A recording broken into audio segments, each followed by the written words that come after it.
Hello बच्चों, welcome back to my YouTube channel @unsolved maths. आज हम शुरू कराते हैं क्वेश्चन पेपर 2023 का है ये, जिसका संकेतांक है 822 ईबी का क्वेश्चन नंबर 5 का अथवा वाला पार्ट। ये कई बार पूछा जा चुका है एग्जाम में। क्वेश्चन है, एक खोखला गोला जिसका आंतरिक और बाह्य व्यास 4 सेंटीमीटर और 8 सेंटीमीटर है। क्या दिया हुआ है? एक खोखला गोला को पिघलाकर एक शंकु बनाया गया है। ध्यान से सुनना बेटा। बस एक खोखले गोले को पिघलाकर एक शंकु बनाया गया। शंकु की तिर्यक ऊंचाई और वक्र पृष्ठ ज्ञात करना है। अब हमारे पास में एक खोखला गोला है। मैंने एक खोखला गोला बनाया बच्चों। ये इस टाइप का होता है खोखला गोला, एक पानी के पाइप के तरीके से, जिसका केंद्र है ये। अब आंतरिक और बाह्य व्यास दे रखे। आंतरिक यानी कि अंदर वाले का तो 4 सेंटीमीटर का व्यास है, और बाह्य वाले को मैं यहाँ से डिनोट करता हूँ, ये वाला, ये है 8 सेंटीमीटर। तो जब आंतरिक का व्यास 4 सेंटीमीटर है तो उसकी त्रिज्या हो जाएगी 2 सेंटीमीटर, आंतरिक त्रिज्या। और बाह्य का ये पूरा 8 सेंटीमीटर का डायमीटर है, तो इसकी रेडियस हो जाएगी 4 सेंटीमीटर। अब मेन बात यह है कि इस गोले को हमें पिघलाना है और इसको पिघला कर एक शंकु बनाना है। तो इसका मतलब ये हुआ, जब हम इस गोले को पिघलाएंगे और एक शंकु का रूप धारण कराएंगे इसे, तो शंकु का आयतन भी उतना ही होगा जितना इस खोखले गोले का आयतन। अब शंकु का व्यास कितना है? 8 सेंटीमीटर है। तो हमारे पास इसकी एक तो ये तिर्यक ऊंचाई निकालनी है, और जी एक ऊंचाई एच निकालनी है, और वक्रपृष्ठ भी निकालना है इसका। अब समझने की कोशिश करिए। इस खोखले गोले के अंदर एक त्रिज्या r1 मान लेंगे, एक को r2 मान लेंगे। खोखले गोले का आयतन निकालेंगे।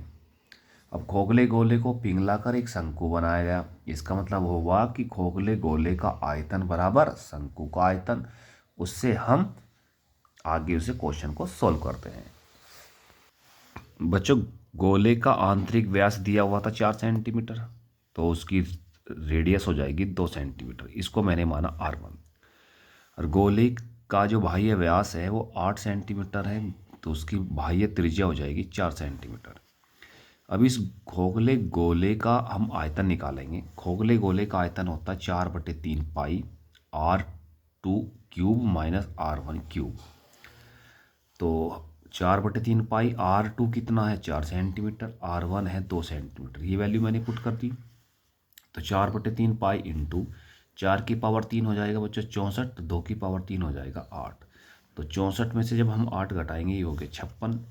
तो इनको कैलकुलेशन करेंगे तो खोखले गोले का आयतन आ जाएगा 224/3 पाई सेंटीमीटर क्यूब। अब इस खोखले गोले को पिघलाकर हमें बनाना है एक शंकु।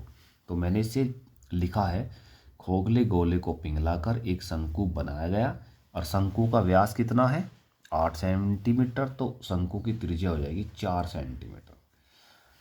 तो शंकु का आयतन बराबर खोखले गोले का आयतन। शंकु का आयतन होता है 1/3 पाई r²h, और खोखले गोले का हमने निकाला है ये 224/3 पाई। बच्चों, पाई से पाई कट जाएगा, 3 से 3 कट जाएगा। शंकु की त्रिज्या मैंने यहाँ पुट कर दी 4, 4 का स्क्वायर हो जाएगा 16। तो 16h बराबर 224। तो h बराबर 224/16। 16 से 224 कटता है 14 बार। तो हमारे पास शंकु की ऊंचाई आ गई 14 सेंटीमीटर।